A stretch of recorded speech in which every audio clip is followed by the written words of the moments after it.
सभी को मेरा प्यार भरा नमस्कार और बहुत ही हर्ष का विषय है कि आज हम सब इस ऑनलाइन वर्चुअल प्लेटफॉर्म पर एकत्र हुए हैं और हम आर्य महासम्मेलन को मना रहे हैं। और आज का विषय है role of youth as agents to social change. तो बहुत ही हर्ष हुआ, बहुत ही खुशी हुई देखकर कि 70 से भी अधिक युवाओं ने अभी भाग लिया, प्रदर्शन किया और कैसे इतने वेबिनार्स होते आ रहे हैं और इतने युवा उसमें भाग ले रहे हैं। तो मैं अपनी विचार हिंदी और अंग्रेजी दोनों भाषाओं में रखूंगी।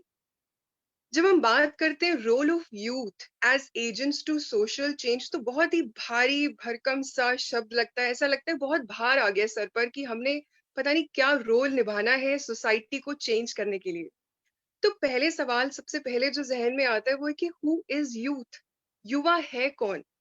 क्या सिर्फ हम उनको एज ग्रुप के हिसाब से माप सकते हैं, जैसा कि अभी मिस्टर खोसला जी ने बोला कि 15 टू 30 और 40 इयर्स ऑफ एज ग्रुप को हम युवा मान सकते हैं, या हम उनसे बड़ों को भी मान सकते हैं, उनसे छोटों को भी।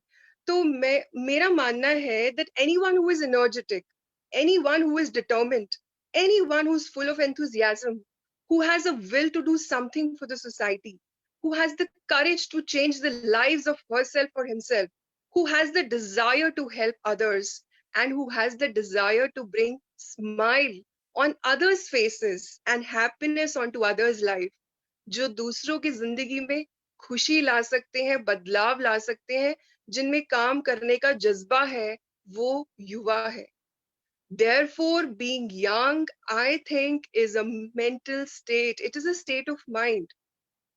बचपन से आर्य समाज जा रही हूँ, शायद तब से जा रही हूँ जब से मैं पैदा भी नहीं हुई थी। और स्वामी जीवनानंद जी के शब्द अभी तक मेरे कानों में गूंजते हैं, ये मत कहो कि जग में कर सकता क्या अकेला, लाखों में वार करता एक सूरमा अकेला। और डॉक्टर अशोक चौहान जी के शब्द जो मैं हर शिविर में सुनती आ रही हूँ कि हर आर्य समाजी एक एटम बॉम्ब के समान है। तो यहाँ पर जब हम बात करते हैं तो मुझे लगता है कि हम अपने आप को बहुत कम आंकते हैं। हम कभी-कभी अपनी शक्तियां भूल जाते हैं कि हमारे में कितनी क्षमता है कुछ कर दिखाने की। सो कंसीडरिंग ऑल दीज एस्पेक्ट्स जो मैंने कहा, तो इसका मतलब हम सब युवा हुए। आज हम सब एक साथ एकत्रित हैं। हम सब में एक भावना है, हम एक भावना के साथ जुड़े हुए हैं। तो हम सभी तो युवा हुए। तो इसका मतलब सारा जो रिस्पॉन्सिबिलिटी है, दारोमदार है, वो हम सब पर आता है। और आज हम इस वर्चुअल मोड में एकत्र हुए हैं, अपने कल्चर को सेलिब्रेट कर रहे हैं, आर्य समाज की वैल्यूज को सेलिब्रेट कर रहे हैं। स्वामी दयानंद जी सरस्वती ने जो हमें वैल्यूज दी, हम उसे सेलिब्रेट कर रहे हैं। तो इससे बड़ा एक प्रमाण क्या हो सकता है? नाउ अब क्वेश्चन आता है कि हम सोशल चेंज लाए कैसे? हम थ्योरीज बहुत पढ़ लेते हैं। हम जब बीएड करते हैं या बीबीए करते हैं या एमबीए करते हैं या कोई भी डिग्री लेते हैं, तो हम थ्योरीज बहुत पढ़ते हैं। बट पॉइंट है हम उस थ्योरी को प्रैक्टिकली कैसे अप्लाई करें। मैस्लो की थ्योरी की बात अभी गिरीश जी ने करी, और वेदों की बात हम सुनते आ रहे हैं, आर्य समाज के नियम हमें पता है। हमारे घर में कैलेंडर्स बचपन से लगे आ रहे हैं जिसपे कितना कुछ लिखा होता है। बट द पॉइंट इज, जब हम सुबह उठें या हम रात तक उस अपना दिन व्यतीत करें, तो हम उसको लाइफ में अप्लाई कैसे करें? वो सिर्फ 2 घंटे का लेक्चर ना सीमित रह जाए, प्रसाद खाया और घर आए और फिर भूल गए। ऐसा नहीं होना चाहिए। So the now the question is, how do we bring social change? So I feel the first and the most important aspect is we should be proud of our cultural heritage. We should be proud of being an Arya Samaji. We should be proud of being a descendant of Swami Dayanandji Saraswati, the Guru who raised his voice against societal abuses, who gave voice to the downtrodden, who uplifted the bans from women, who raised voice against sati pratha and so many other evils of society, who talked about social equality of men and women, and who guided us towards the path of Vedas. आज मैं आपके समक्ष अगर बोल पा रही हूँ, नारी शक्ति या हमारे बीच में है, तो स्वामी दयानंद जी की ही तो देन है। When we are proud of our heritage and culture, we directly and indirectly give message to people around us about our values and the strength of our value system.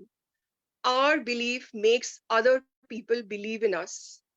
गर्व करना है हमें अपनी भाषा पर, अपने धर्म पर, अपनी संस्कृति पर, अपने देश पर और साथ ही साथ सम्मान करना है सभी धर्मों का, सभी संस्कृतियों का, सभी देशों का। तभी तो हम वसुदैव कुटुंबकम का जो एक संदेश है उसे सार्थक कर पाएँगे, which means the world is one family. और तभी हम कृण्वन्तो विश्वम आर्यम का जो एक नारा है उसे भी सार्थक कर पाएँगे। और अगर हम इसका अंग्रेज़ी अनुवाद सुने, हमें कृण्वन्तो विश्वमार्यम का the world is one Nobel family, तो आर्य समाजी को एक नोबल इंसान के तौर पर देखा जाता है। वो एक धर्म नहीं, एक रेवोल्यूशन है, एक विचारधारा है। तो हम इसे धर्म या जाति या प्रजाति में सीमित नहीं कर सकते और ना ही हमें करना चाहिए। और तभी हमारे समाज को उसके विचारधारा को एक ग्लोबल लेवल पर लेकर जा सकते हैं। तो समझने की ज़रूरत है कि कैसे आज के परिवेश में आर्य समाज के विचारधाराओं को किस तरह फिट किया जाए, उसका प्रचार-प्रसार किया जाए ताकि आज के बच्चे उसे पुराने ज़माने की बातें कहकर नकार ना दें या मम्मा मुझे बोर मत करो, मैं ये क्या करूँगा सुनकर। तो ये इंटरनेशनल लाइव वेबिनार जो आज हो रहा है, जो हर वर्ष आर्य महासम्मेलन के रूप में भारत की राजधानी दिल्ली में लगभग 40 वर्षों से होता आ रहा है। परिषद की स्थापना सन 1978 में 3 जून में हुई थी, तो लगभग 43 साल हो चुके हैं और 40-43 साल से ये किसी न किसी लेवल पर, किसी न किसी तरीके से बहुत ही विशाल रूप में होता है। लेकिन आज ये वर्चुअल प्लेटफ़ॉर्म पर हो रहा है। घर बैठे-बैठे देश-विदेश से लोग इससे जुड़ पा रहे हैं। माइक ऑन करके अपनी बात कह पा रहे हैं, चैट्स में कमेंट करके अपने मैसेज लिख पा रहे हैं। इससे बड़ा सोशल चेंज का एग्ज़ाम्पल क्या होगा? तो हम एक तरीका है ज़िंदगी जीने का कि हम क्रिटिसाइज़ करें, हम कंप्लेंट्स करें कि ये नहीं हो रहा और एक तरीका है हम एप्रिशिएट करें कि वॉव! इतना कुछ हो रहा है। इस बदलते परिवेश में कैसे हम अपने छोटे-छोटे कदमों से आर्य समाज को फ्लेक्सिबल बना रहे हैं ताकि प्रेजेंट जनरेशन उसके साथ जुड़ सके। आज युवाओं ने एक आर्य समाज में अपना लाइव प्रदर्शन किया और वो अमेरिका, न्यूजीलैंड, ऑस्ट्रेलिया और कितने देशों में बैठे-बैठे लोग देख पा रहे हैं। This is I think one of the biggest examples of social change and role of youth in Arya Samaj. दूसरा आता है रोल ऑफ टेक्नोलॉजी। हम टेक्नोलॉजी को कैसे यूज करें? Now pandemic has taught us, हमें कोरोना वायरस ने आई थिंक जितना सिखाया है शायद ही कभी किसी किताब ने, किसी डिग्री ने सिखाया हो कि कुछ भी हो सकता है और कैसे हम उसके साथ ढलें और उसको एक्सेप्ट करें। तो technology plays a very integral role. अगर टेक्नोलॉजी ना होता तो शायद आज हम जुड़ ना पा रहे होते। और इसी पैंडेमिक के दौरान हमने टेक्नोलॉजी को उसका आई थिंक ड्यू रोल और वैल्यू भी दी है। तो टेक्नोलॉजी बहुत इंपॉर्टेंट मीडियम बन जाता है सोशल चेंज लाने का, वो भी मैसिव लेवल पर। As we know we are you we can use technology और हम इसको बहुत आराम से यूज कर सकते हैं आर्य समाज के हॉराइजन को, रीचेबिलिटी को बढ़ाने के लिए। हम लोगों को सोशल नेटवर्किंग साइट से कनेक्ट कर सकते हैं। हम उनको सोशल ग्रुप, केंद्रीय युवक परिषद के फेसबुक ग्रुप्स हैं, सोशल ग्रुप्स हैं, टेलीग्राम ग्रुप्स हैं, इंस्टाग्राम है, यूट्यूब चैनल्स हैं। इसके जरिए वो कनेक्शन बढ़ रहा है। तो क्यों ना हम ये अपने अपने लेवल पर भी बढ़ाएं। हम अपने बड़ों को सिखा सकते हैं टेक्नोलॉजी यूज करना। हम जरूरी नहीं कि आर्य समाज जाकर ही कुछ बदलाव लाएं, घर से भी छोटा छोटा बदलाव लाया जा सकता है। जिन्होंने चम्मच पकड़कर खाना सिखाया है, अगर उनके साथ बैठकर उन्हें फेसबुक यूज करना सिखाएं, उन्हें टच स्क्रीन यूज करना सिखाएं, कोई लेटेस्ट अपडेट या कोई ऐप के बारे में बताएं, तो कोई हर्ज तो नहीं। So therefore, youth, role of youth, I believe, starts from home. I think any revolution or change starts from home. खुद से खुद पर विश्वास करके, परिवार को इन्वॉल्व करके, फिर दोस्तों को इन्वॉल्व करके अपनी वैल्यूज उनके साथ अगर हम शेयर करते हैं, साझा करते हैं, तो आई थिंक हम डायरेक्टली इनडायरेक्टली बहुत एक अच्छा मैसेज दे सकते हैं। तो जो थ्योरी सीखी है आर्य समाज की, उनके मूल मंत्र, उन्हें प्रैक्टिकली कैसे अप्लाई करें, इसी की ज़रूरत है। अब कुछ लोग कहते हैं कि आर्य समाज की रीचेबिलिटी इतनी नहीं है, हमें वो बुक्स में नहीं दिख रहा, हमें वो बाहर नहीं दिख रहा।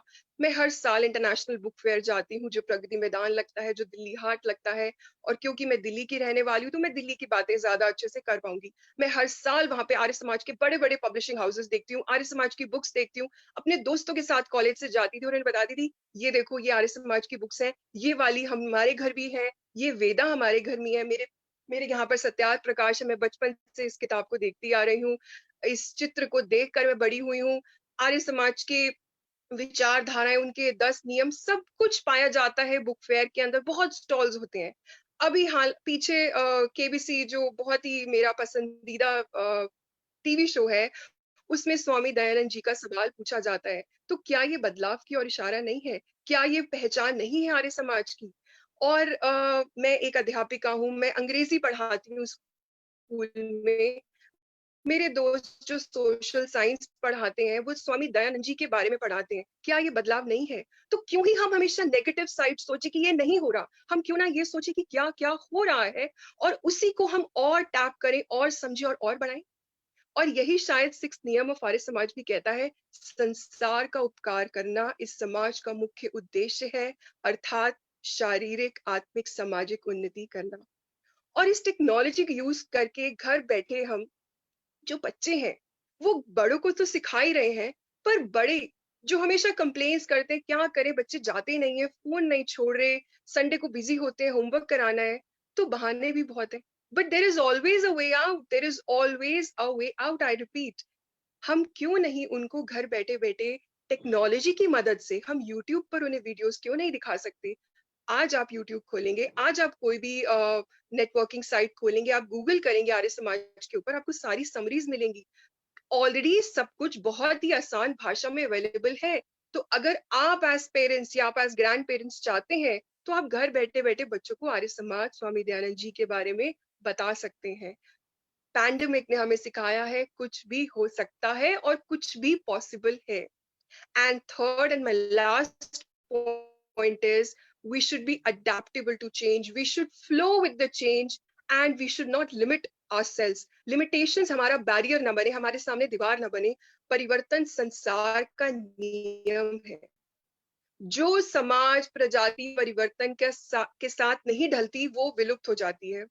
डार्विन ने भी यही कहा था, सर्वाइवल ऑफ द फिटेस्ट। और लिमिटेशन आ जाती है, टाइम नहीं है आर्य समाज जाने का, जैसे मैंने बोला। हवन नहीं आता, यूट्यूब पर देखकर आप हवन कर सकते हैं, कोशिश कर सकते हैं।